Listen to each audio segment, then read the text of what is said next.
Welcome back. Let's dive straight in. This is Entrepreneur Strong, where here we thrive. We're going through the 7 P's of marketing, otherwise called commanding their full attention. Next P we're going to talk about is place. Where are you going to set up to do your manufacturing plants? Where are you set up to going to do your business? We've talked about the retail stores, we talk about the distributors that will be handling your product. But place, we won't be talking about those stores, those places in this module here. We're going to talk about where exactly you're going to set up and where you're going to do the business of manufacturing your goods. When you set in a location, you must consider the factors: the chosen distribution method and accessibility for customers. Remember, as a wholesaler, as a manufacturer, primarily, you must be easily accessible to your customers, the distributors. To access raw materials, supplies, energy, etc., you must have good roads, you must have easy identifiable streets, etc. Must be close to ports. The advantages and disadvantages of possible locations, as well as based on which reason based on which reasons you'll finally choose the place. So you'll be given all these considerations and you need to know which one fits well with you. All right. So the first set of place we're going to look at is a private kitchen. Before that, we're going to do your home.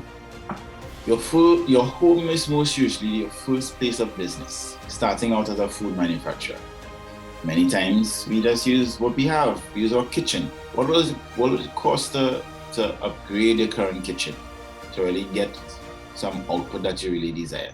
Was it going to cost to buy new appliances, convection stove, a convection oven, a 8-top burner stove? How much is it going to be?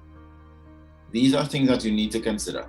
Consider that you're in your home, you're doing things, and you want to improve your output. So you start from here. You're moving from a kitchen table to a more sophisticated kitchen where you put some investment in it. Yeah. Similarly, it's possible for you to build an annex next to your place. Build an annex with a whole new kitchen that is separate and apart from your home kitchen. Those are possibilities. Yeah. You can work out this. Remember, capital investments are investments that you do for the business that has a long-term effect. Yeah. As well as be sure not to commingle, not to sanitize the place. You want that the output that you put out there to go into supermarkets and retailers, etc., is not contaminated, it's not compromised, it's separate and apart. You'll commingle it, as it were. Yeah? And of course, this is very difficult for rental situations. If you're a renter, it may be very, very difficult to co-opt someone else's kitchen and modify it to your liking. Next, we're going to consider, as far as place is concerned, a private kitchen. Here's an example of a private kitchen. Here you see industrial grade stoves, appliances, countertops. This is actually pulled from an ad I saw. I think it's very useful to put here. There is the option of renting out a private kitchen where you have all of the necessary appliances, the ovens, the burners, the mixers, the microwaves, all these things are already provided. Yeah, you simply just have to rent it. You rent and you operate your business. This is an option.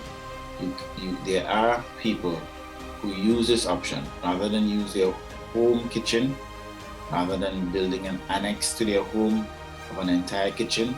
You use one that's already established. It saves you time. It saves you having to acquire all these things for yourselves. You just plug and play. You bring your cooks, you bring your people, you bring your ingredients, and you just operate the kitchen. This is an option for you in considering the place for your business. Another option, this is going on the governmental side, is e-tech parks. There are many e-tech parks. With different prices. There's Fetchick Settlement, Trin City, Omera, even Diego Martin. Here, I've put this here for you to appreciate that at just $2.70 a square foot, you can occupy an industrial park. You can get an industrial park. You have to liaise directly with these bodies, let them know what your intentions are, put aside the money for the rental, put aside the money you have to do visits and any renovations that you have to do.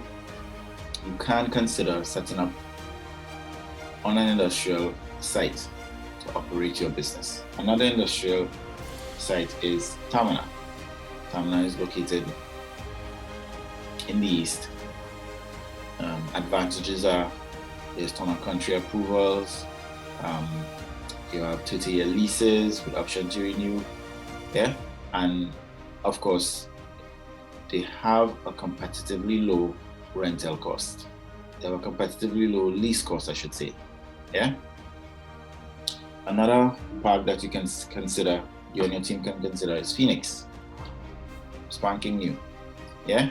Here you see again competitive leasing rates.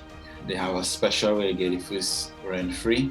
Now, I've put this information together for you, the food manufacturer, to see different options that are available to you.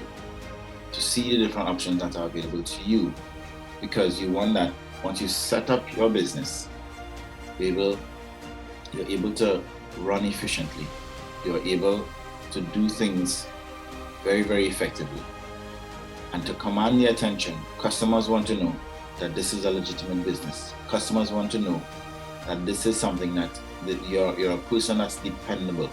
You're a person that will produce the output that they want each and every time. Another park is Moruga, a very new facility again. It's specifically tailored to agro-processing. There's land, there's factory shells, yeah, all laid out, easy access. Now, you need to explore these options. You need to consider these options. It's not enough to just don't think about it. And when you have reached a certain capacity, you are now investigating and acquiring. That's very dangerous because you run the risk of losing market share. You run the risk of being inefficient to your customer, operating from a home kitchen, and you're unable to supply the demand. You're unable to plan for the future. Yeah, and we'll get into why planning is important. So here you see different options for you as a manufacturer. What are some of the benefits of the places that you choose to run your manufacturing facility? Well, from a home standpoint, using your own private compound, the rent is usually less.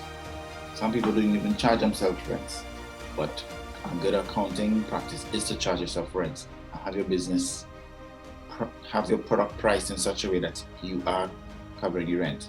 So when you do decide to lease or to rent or to move into a more established place, your products can cover it. There's also convenience. Yeah. What about those state spaces? What is the benefits of those? Well, they already have established infrastructure. Lights, water, telecommunications, energy, those things are already there. There's usually easy access. They have wide roads. They have container bays. Yeah.